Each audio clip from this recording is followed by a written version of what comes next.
나는 전능하신 아버지 하나님 천지의 창조주를 믿습니다. 나는 그의 유일하신 아들 우리 주 예수 그리스도를 믿습니다. 그는 성령으로 잉태되어 동정녀 마리아에게서 나시고 본디오 빌라도에게 고난을 받아 십자가에 못 박혀 죽으시고 장사된 지 사흘 만에 죽은 자 가운데서 다시 살아나셨으며 하늘에 오르시어 전능하신 아버지 하나님 우편에 앉아 계시다가 거기로부터 살아있는 자와 죽은 자를 심판하러 오십니다. 나는 성령을 믿으며 거룩한 공교회와 성도의 교제와 죄를 용서받는 것과 몸의 부활과 영생을 믿습니다. 아멘.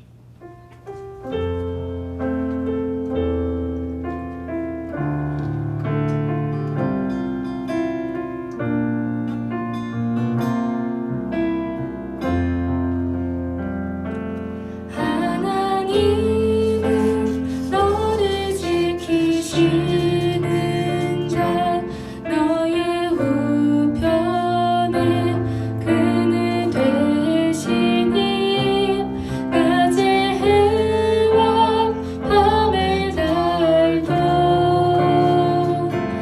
너를 해치 못하리. 하나님은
주 손길은 내 눈물보다 귀하다.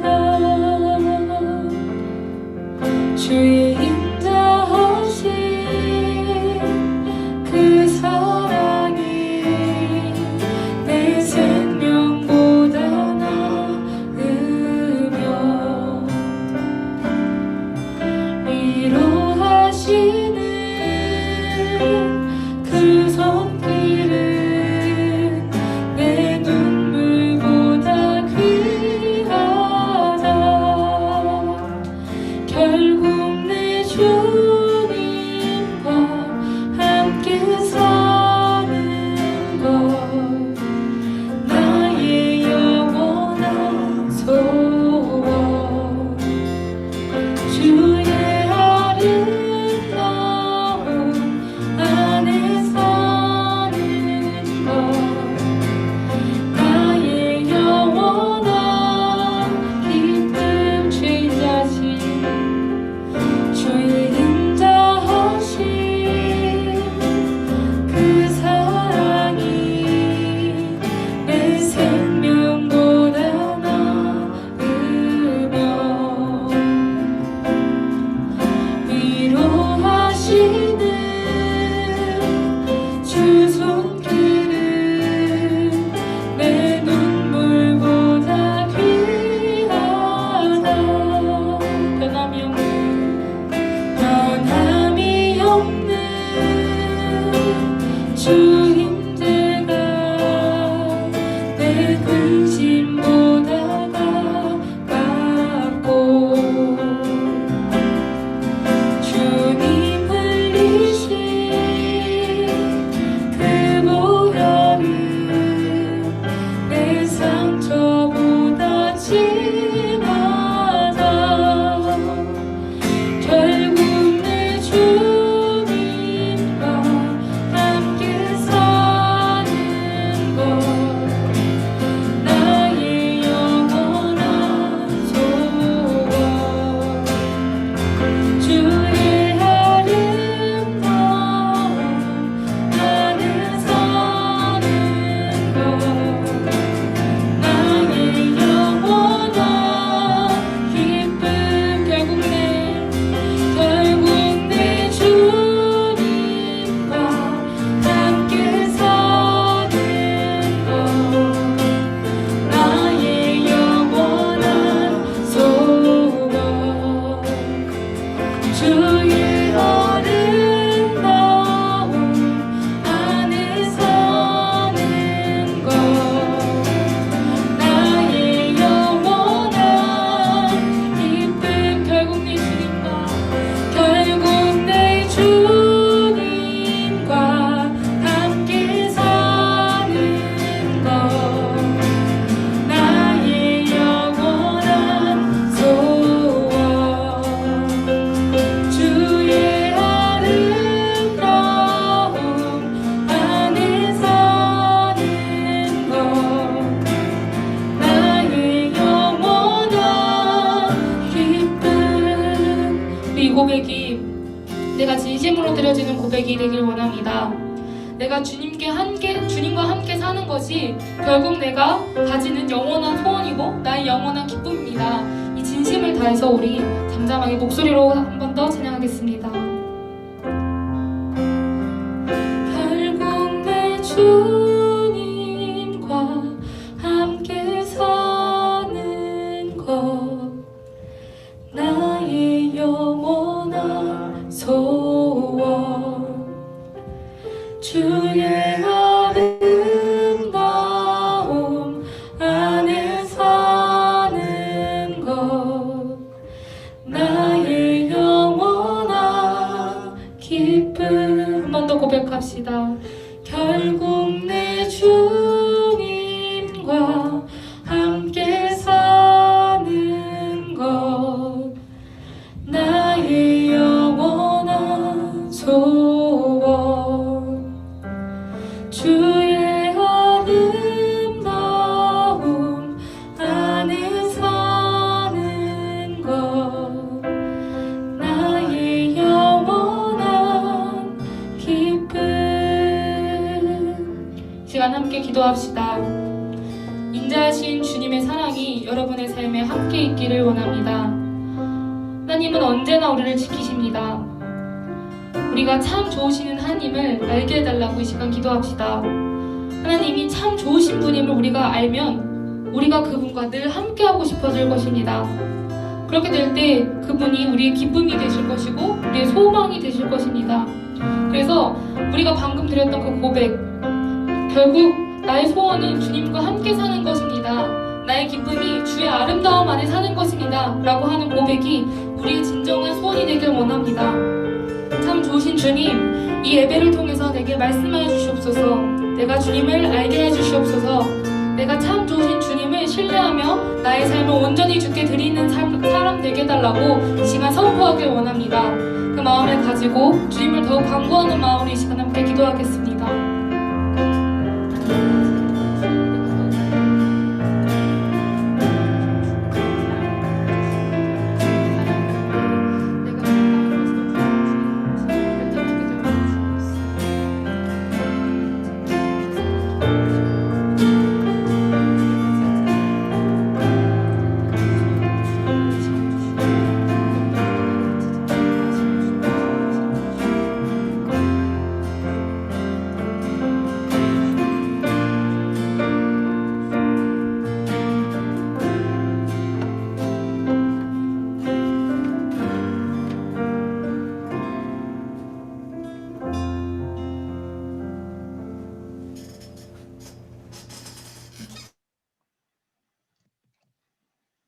다 함께 기도드리시겠습니다. 사랑이 많으신 하나님 아버지, 오늘도 우리가 이렇게 예배 자리에 모여서 예배를 드릴 수 있게 해주심에 감사합니다.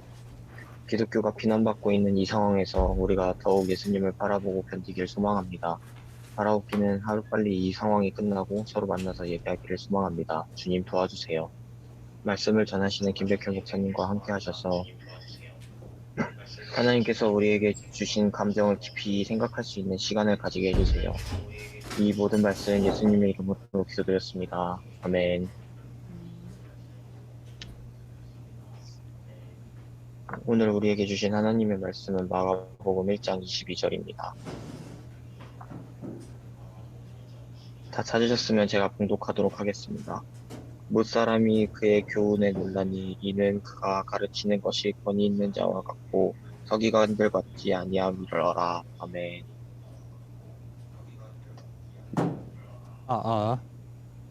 네, 감사합니다. 자, 우리 찬양도 했고 기도도 했고 또 말씀도 읽었습니다. 잘 들리죠? 나는 내 목소리가 이렇게 나오는 게 안 들어오니까 잘 모르겠어. 그래서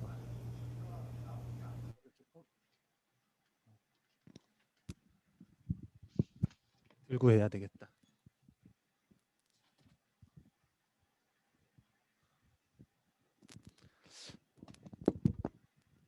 비디오를 다 꺼놔가지고 나 혼자 하는 것 같아. 불편하지 않은 사람들은 얼굴 보여줘요. 그렇지.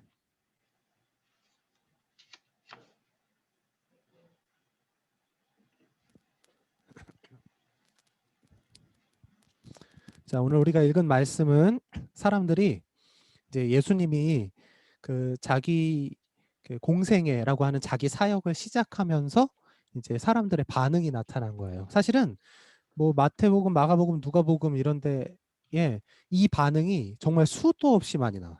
그래서 내가 찾다가 뭐 한 3, 40번 이렇게 넘어가고는 더 못 찾았어. 이게 찾기 힘들 정도로 많이 있어요. 이 반응이 뭐냐면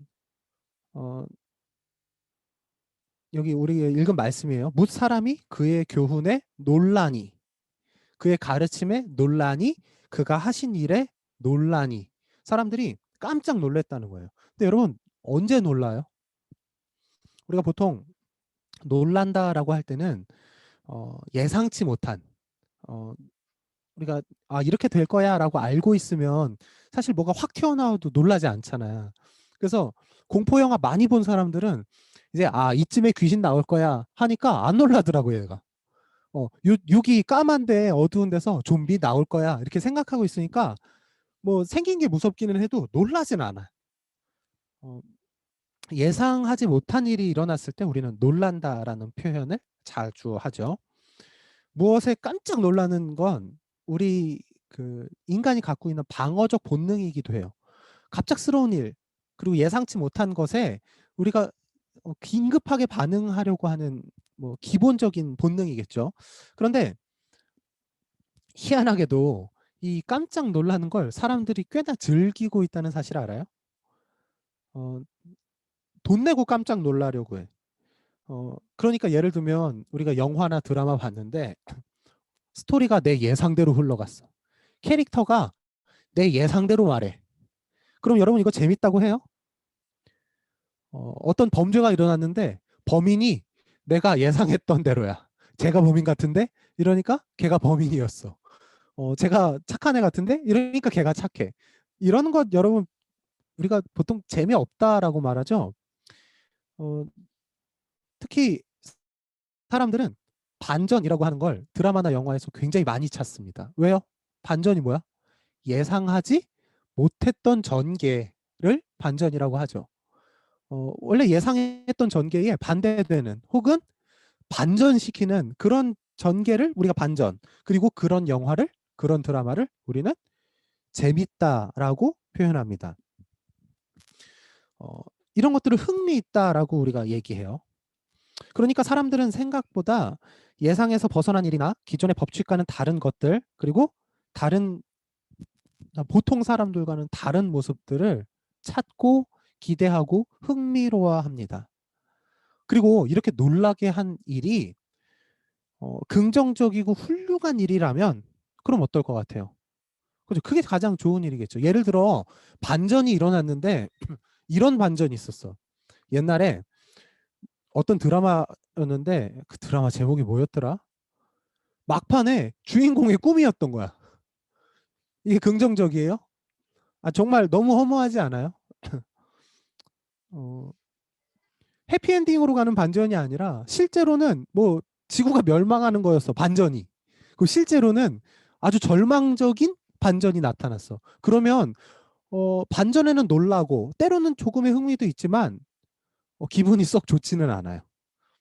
나쁜 일의 반전들을 기대하는 건 아니에요. 실제로 반전 중에 나쁜 놈들이 잘 되다가 갑자기 예상치 못한 일, 예상치 못한 인물이 그를 쓰러뜨린다거나 그런 류의 반전들로 해피엔딩 혹은 우리가 응원하고 있던 사람이 잘 되는 일, 우리는 이런 것들을 기대합니다. 그러니까 재밌고 흥미있으려면 뭐가 필요하냐면 반전이 필요하고 놀라는 게 필요한데 그건 긍정적일 필요가 있어요. 여러분 반전으로 사실은 알고 봤더니 지금 설교하는 이 김백현이라는 목사가 이단이었어. 또 오늘 딱 밝혀졌는데 사실은 이슬람 교도였어. 근데 여러분이 지금 몇 년이야 지금? 3년이야 4년이야? 4년이 지났죠? 4년가량 이 사람의 말씀을 듣고 살았다. 여러분 생각해봐요. 너무 충격적이지 않아요? 재밌고 흥미롭고 끝나요? 안 되겠죠? 반전은 늘 긍정적일 필요가 있어요.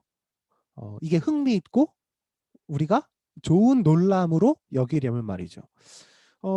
이런 일들이 일어나면 참 재밌어요. 뻔하지 않은데 긍정적이야. 착한데 반전이 있어요. 아주 놀라운데 그 일이 훌륭해요. 이럴 때 우리는 그렇죠, 매력을 느낍니다. 우리가 살다가 이런 사람 만나면 얼마나 좋고 재밌을까요? 주변에 있는 사람이 있는데 되게 긍정적이고 착한 방향인데 늘 나를 놀라게 해. 심심하지가 않고 뻔하지 않은데 늘 긍정적이야. 이런 사람 만난다면 참 얼마나 좋을까요? 또 나를 그런 사람으로 여기고 봐주는 사람이 있다면 얼마나 좋을까 생각해 봅니다. 이것을 한마디로 표현하면 경탄이라 그래요. 잘 안 쓰는 말이죠. 우리가 경탄한다. 경탄은 뭐냐면 놀라고 감탄한다. 이게 경탄이에요. 그냥 감탄하는데 와 잘했다 이게 아니라 놀라움을 유발하면서 감동하고 감탄하는 일. 이걸 경탄이라고 하죠. 이 경탄을 이런 반응을 나에게서 보이는 사람이 있다. 또 내가 그런 반응을 보일 만한 사람이 있다. 이건 참 행복한 일일 겁니다. 왜 이 얘기를 하냐 하면 이 경탄이라는 마음이 사랑의 척도이기 때문에 그래요. 우리가 지난주에 본 감정이 뭐였죠? 그렇죠. 자기 자신에 대해서 가치 있게, 처음에 봤던 거는 자기를 가치 없게 생각하는 마음이었어요. 자기 비하의 마음, 비루함이었죠, 그게. 그리고 우리가 지난주에 봤던 감정이 뭐예요? 기억나는 사람 없어? 지난주에 뭐예요? 소리가 안 들리는구나. 여러분들이 나한테 얘기하는 게. 지난주는 그 반대되는 자기 자긍심. 자신을 그렇지. 자긍심. 자긍심이라는 감정을 우리가 다뤘어요. 자긍심은 뭐냐면 스스로가 자기를 그렇죠. 괜찮게 여기는 마음이에요. 물론 다른 사람의 사랑으로부터 시작되는 마음이기도 하고요. 그런데 이 경탄은 뭐냐면 내가 상대방에게 느끼는 마음이에요. 또는 상대방이 나에게 느끼는 마음. 그걸 경탄이라고 하는데 이 경탄이 좀 더 쉽게 이 놀라워하고 감탄하는 마음이 내가 얼마나 저 사람을 사랑하는지, 저 사람이 나를 얼마나 사랑하는지를 측정할 수 있는 감정이라는 거예요. 우리가 많이 사랑한다고 표현하죠. 그 중에는 가족도 있고 아주 친한 친구들도 있어요. 그리고 또 어떤 사람 사랑해요? 뭐 연인들도 사랑하죠. 여러분이 뭐 때로는 뭐 우리가 그냥 좋아하는 취미 생활이나 좋아하는 음식을 사랑한다고 표현하기까지 해요. 그런데 상대방이 나한테 얼마나 사랑하냐 이렇게 물어보면 그 사람 기분 좋게 하려고 이런 것 저런 것 생각하잖아. 그래서 뭐 요만큼 빼고 다 사랑해. 뭐 이런 것부터 뭐 이런저런 비유와 예를 들면서 사랑한다고 표현합니다. 근데 여러분 생각해 봤어요? 내가 사랑한다고 말한 사람 혹은 사랑한다고 생각하는 존재들을 얼마나 사랑하는지 뭐 구체적 점수까지는 아니지만 어느 정도 수치를 나타낼 수 있을까? 뭐 정확한 수치를 나타내기는 어렵겠지만 어느 정도 그것을 표현하는 감정의 척도, 바로미터 뭐 이렇게 표현할 수 있는 게 있는데 그게 바로 이 경탄의 마음이에요. 내가 사랑하는 사람 한 명만 생각해봐요. 가족도 좋고 누구도 좋아요. 때로는 뭐 그래 나는 연예인 누구를 사랑해 막 이렇게 생각을 해봐. 그러면 내가 이 사람에게 놀라워하는 것들이 있는가? 내가 이 사람에게 감탄하는 장면들이 보이는가? 이걸 얼마나 자주 그런 것들을 생각해 봐요. 그러면 내가 이 사람을 얼마큼 사랑하고 있는지, 진짜 사랑하고 있는지 아닌지에 대한 것들이 나타나기 시작해요. 예를 들어 사랑한다고 말해야 유지되는 관계일 수도 있어. 진짜 그 사람에게 놀라워하거나 그 사람의 것들을 보며 감탄하지는 않는데 사랑한다라고 말해야 유지되는 거야. 여러분이 잘 생각해 봐요. 가족부터 친구들, 연인까지 내가 사랑한다라고 말하는 모든 존재들에 대해서 내가 그 사람에게 그 존재에 대해 놀라워하고 있는가? 감탄하고 있는가? 예수님이 이제 무리들에게 하나님의 말씀을 가르치시기 시작합니다. 사실 이스라엘에는 수많은 교사들이 있었어요. 성경에는 그 사람들이 대제사장, 서기관 뭐 이렇게 뭐 많은 자리에서 사람들을 가르칩니다.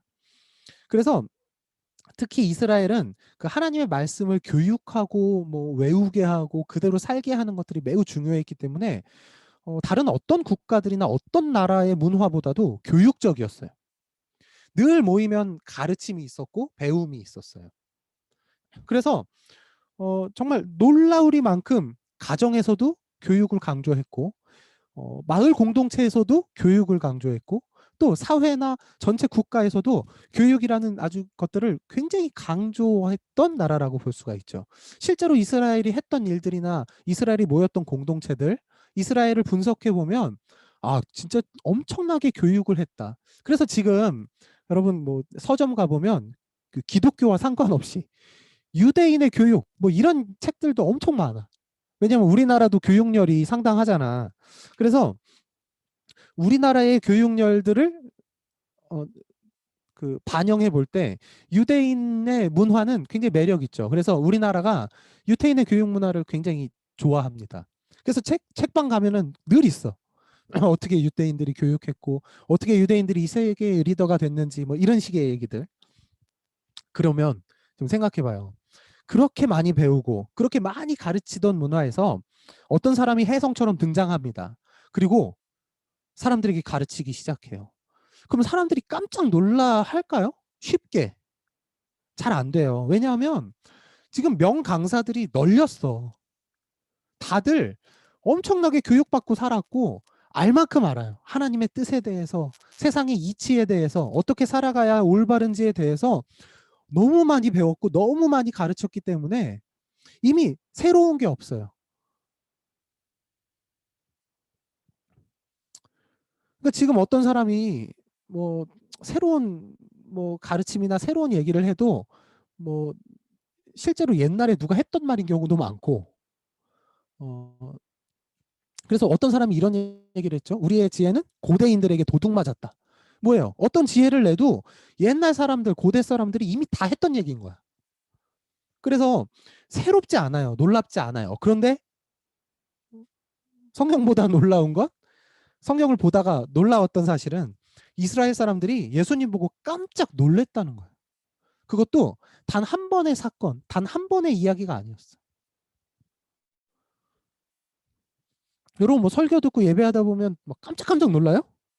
아니죠. 성경의 얘기들 되게 뻔하게 우리에게 다가오죠. 근데 예수님이 사람들 앞에서 가르치기 시작했는데 사람들이 깜짝 놀라는 거야. 그리고 그게 일회성에 그치는 게 아니라 계속해서 예수님을 볼 때마다 예수님이 하는 일을 볼 때마다 예수님이 반응하시는 것, 예수님이 가르치시는 것 무엇을 볼 때마다도 성경은 계속해서 사람들이 놀랐다. 제자들이 놀랐다. 모두가 놀랐다. 심지어 귀신들이 놀랐다. 이렇게 표현하고 있습니다. 그러니까 예수님은 다른 사람들과 같지 않았다라는 거예요. 이게 되게 중요한 얘기예요. 왜 놀라냐 하면 다른 사람들과 같지 않았기 때문에 놀라는 거예요. 놀랍고 감탄스러운 분입니다. 권위 있는 자 그리고 서기관들과 같지 않았다. 대단했다. 뭐 이런 얘기를 하는 거죠. 그런데 예수님이 이렇게 놀라우신 분이라는 사실에 대해서는 우리는 놀라지도 않아요. 정말 예수님에 대해서 놀랄 만한 일은 예수님이 자기가 만났던 수많은 사람들, 특히 죄인들, 그리고 믿음이 없었던 자기 제자들을 보면서 놀라워하셨다라는 거예요. 이게 제일 중요한 사실이에요. 예수님이 놀라워할 만한 분이라는 것은 너무 당연한 건데 예수님이 나와 여러분들을 보면서 놀라고 감탄하고 계시다는 사실이에요. 잘 생각해 봐요. 내 안에 놀랄 만한 게 뭐가 있어요? 내 안에 감탄할 만한 일이 뭐가 있어요? 예수님이 그 뻔한 사람들을 보면서 그 뻔한 제자들을 보면서 매일 놀라셨다는 거예요. 매일 감동하고 감탄하셨다는 사실이에요. 그 죄인들 보면서 야 어떻게 이렇게 더럽고 추하니? 이렇게 놀란 게 아니라 그에게도 사랑할 부분을 발견하면서 놀라워하셨다는 사실이에요. 이게 진짜 예수님이 놀라우신 분이라는 가장 중요한 사실이에요. 예수님 왜 놀라우신 분이에요? 나를 보고 감탄하고 놀라워하시기 때문이에요. 나를 경탄스럽게 보시기 때문에 예수님이 놀랍다는 거죠.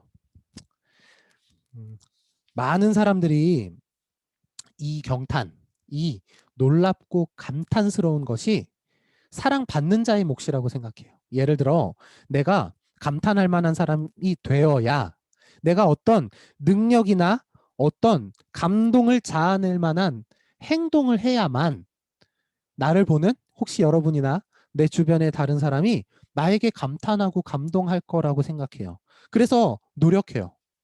막 능력을 개척해요. 어떤 능력이 발휘가 되면 뭔가 잘하게 되면 누군가 나한테 감탄하게 될지도 모르잖아요. 그런데 그거 알아요?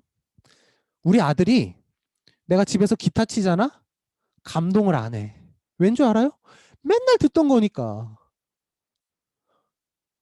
어제보다 나아져야 되는데 여러분 그게 쉬워요? 지금 난 늘질 않아. 10년째 기타를 늘질 않아요. 똑같아. 그러니까 우리 아내나 우리 아들이나 우리 딸이나 맨날 내가 치는 거 봤잖아. 아마 여러분도 이제 그럴 거예요. 더 이상 잘 친다 싶지도 않아요. 여기 지금 다 잘하는 거 많죠?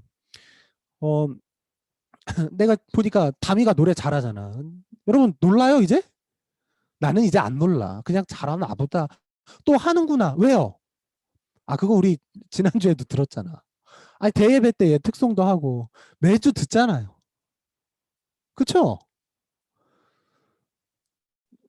처음에 난 건웅이가 운동장에서 뛰어다니는데 짐승 한 마리를 보았어.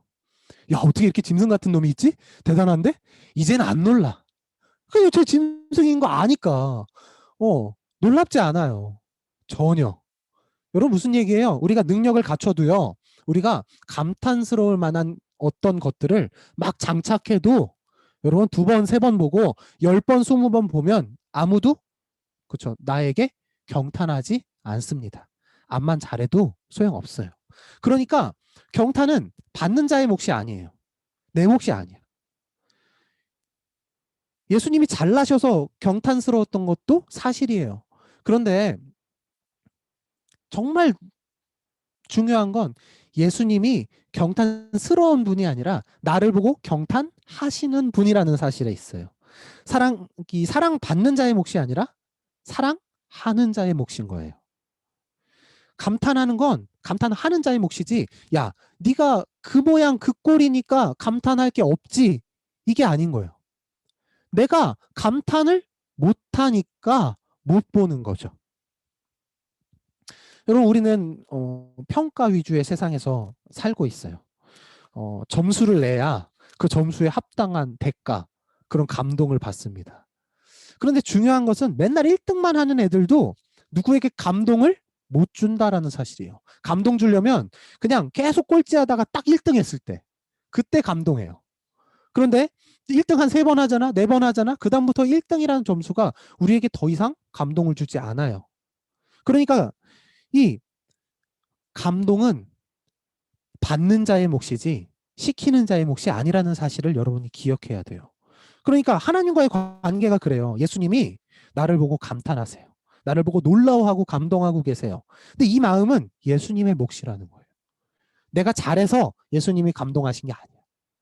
예수님이 사랑이라는 능력, 감동이라는 능력을 가지신 분이기 때문에 나를 보고 사랑하시고 나를 보고 감동하고 계시다라는 사실이에요. 이 얘기는 어디로 흘러가냐 하면 아무리 못난 사람도 아무리 감동할 거리가 없어 보이는 사람도 사랑하는 자의 능력으로 감동할 만한 부분, 놀라워할 만한 부분을 찾을 수 있다. 이게 바로 인간의 존재다라고 하나님이 우리에게 말씀하고 있는 것이죠. 하나님이 나한테 사랑한다라고 말할 때는 하나님의 사랑이라는 능력의 눈으로 나를 쳐다보면 사랑할 만한 것이 아무리 없는 사람이어도 예쁜 구석이 발견된다라는 사실이에요. 그리고 하나님은 놀라십니다. 야, 너 지금 보니까 거기가 참 예쁘구나. 너 지금 보니까 이 부분이 참 멋지구나. 너 요 지금 딱 보니까 내 눈에는 보였는데 너 참 괜찮구나. 우리의 모든 면을 아닌데 정말 별론데 거짓말처럼 나는 너 괜찮아 라고 대충 두루뭉술하게 말하고 넘어가시고 그러니까 사랑해라고 하는 게 아니라는 거예요. 우리도 발견하지 못하고 때로는 우리를 사랑하지 않는 자들도 발견하지 못한 우리의 경탄스러운 부분 어디에 숨어 있는지 어디에 감춰져 있는지 어디에 있어서 지금 잘 안 드러나는지 모르겠지만 우리 삶에서 나라는 사람이 갖고 있는 놀라워할 만한 부분이 있다라는 사실을 하나님 말씀하고 있는 거죠. 자, 이제 생각해 보세요. 예수님이 우리를 보고 지금 각자의 자리에 있는 여러분들을 바라보면서 깜짝 놀라요. 우리는 우리의 삶을 보고 깜짝 놀라지 않아요. 우리끼리도 때로는 서로 놀라거나 감동하지 않아요. 그런데 지금 예수님이 나를 보고 여러분들을 보고 감탄하고 있는 거예요. 왜요? 사랑하는 자의 눈에 보이는 그 사랑이란 능력이 있는 자의 눈에는 보이는 그렇죠. 감탄스러운 부분, 경탄할 만한 부분이 나와 여러분들 안에 있다라는 사실이에요. 맨날 보이는 장점 말고 아까 말했죠. 뭐 누구는 뭐 잘하고 누구는 뭐 잘하고 하나님도 안 놀라실 거야. 다 알겠지. 얘 이거 잘하는 거, 너 그거 잘하는 거, 너 지금 성적 좋은 거, 네가 열심히 하고 있는 그 수많은 것들 당연히 하나님도 알고 계세요. 그런데 늘 새롭지는 않아. 그런데 하나님이 나를 사랑하고 여러분들을 사랑하기 때문에 늘 새로운 걸 발견하실 사랑의 능력을 갖게 됐어요. 이게 사랑의 능력이에요. 그러니까 여러분, 우리가 하나님께 바라야 되는 건 하나님, 내게도 내가 사랑하는 사람들을 보며 매번 놀라고 매번 감동, 감탄할 수 있는 사랑의 능력을 주십시오. 하나님, 옆에 있는 얘가 좀 감탄할 만한 인간 되게 해주세요. 이거 말고. 하나님, 내가 감탄할 만한 인간이 되게 해주세요. 이것도 말고.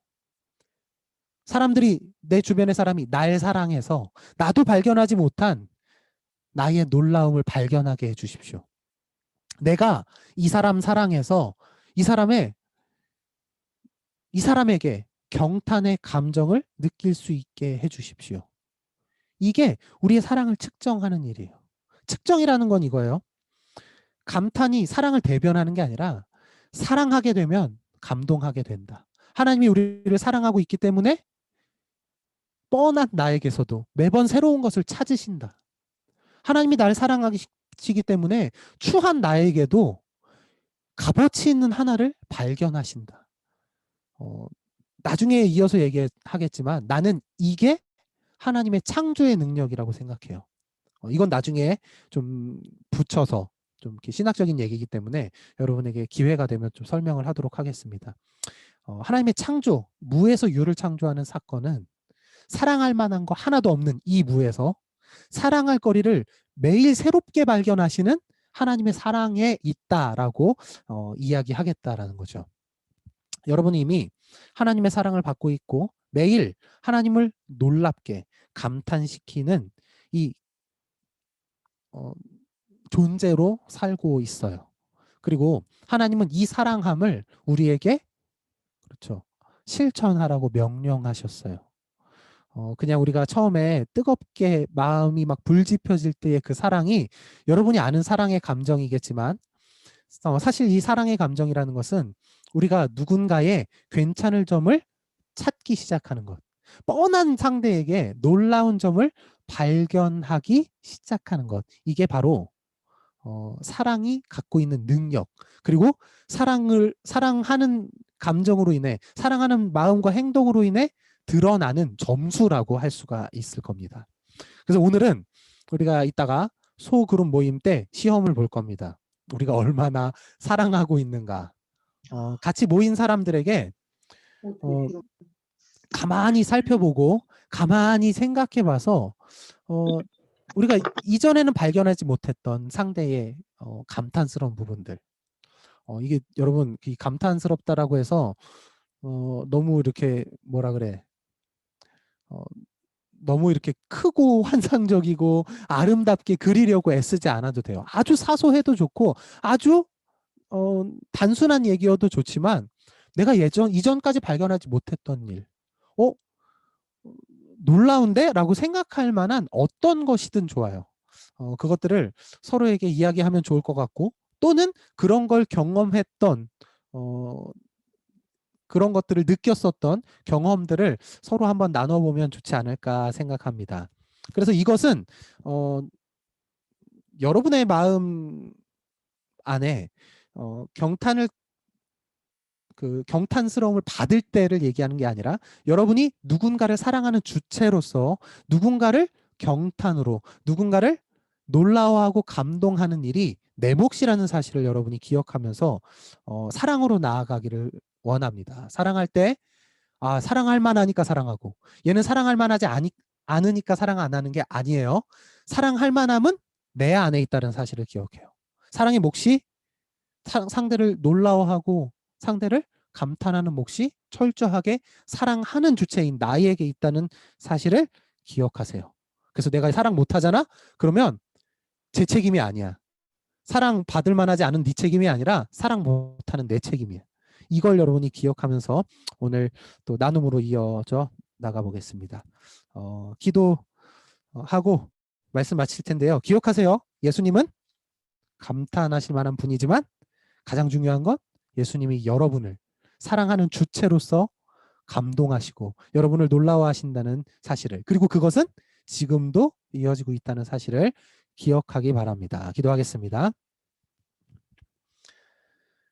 하나님, 무엇보다도 참 사랑할 만한 것 없는 우리를, 또 뻔하고 잘하는 거 몇 개 없는 우리를 매번 놀라워해 주시고 매번 감탄해 주시는 그 하나님의 사랑의 능력을 바라봅니다. 이거 왜 음악이 나와? 자, 이어서 기도합니다. 하나님, 우리를 그렇게 사랑해 주시고 우리를 매번 놀라워해 주시고 우리에게 감동해 주셔서 감사합니다. 우리가 그 예수님의 사랑에 힘입어 우리가 사랑하는 주체로 나아가게 하시고 공동체 안에서 사랑하게 하시고 우리의 삶에서 어떻게 하면 내가 사랑할 수 있을까 고민하며 사랑함으로 우리가 회복되어 나아갈 수 있는 하나님의 자녀들, 그리스도인들 되도록 인도하여 주옵소서. 감사드리며 예수님 이름으로 기도드립니다. 아멘. 자, 이 시간은 봉헌 시간입니다. 우리 다 같이 이 시간은 그 소리 켜고 다 같이 해야 되니까 다 같이 봉헌 기도문으로 공동의 기도로 하나님께 나아가겠습니다. 시작. 하나님 주신 은혜가 너무 큽니다. 감사한 마음으로 주께 올려드립니다. 지금 드리는 예물은 나의 모든 소유를 대표합니다. 예배를 드리는 이 시간은 나의 모든 시간을 대표합니다. 주님 앞에 서 있는 나는 내 생명을 드립니다. 모두 드리오니 주님의 것으로 받아주옵소서. 예수님의 이름으로 기도드립니다. 아멘. 자, 축도하고 예배 마친 다음에 각자 소그룹 모임으로 가도록 하겠습니다. 우리 이제 봉헌 시간 지나갔는데 봉헌 시간은 앞으로 그 온라인으로 예물을 드리도록 하겠습니다. 회계가 계좌 하나를 이제 오픈을 할 거예요. 그래서 그 안에 우리가 온라인으로 할 수 있도록 여러분들 해주시면 되겠습니다. 축도하고 예배 마치겠습니다.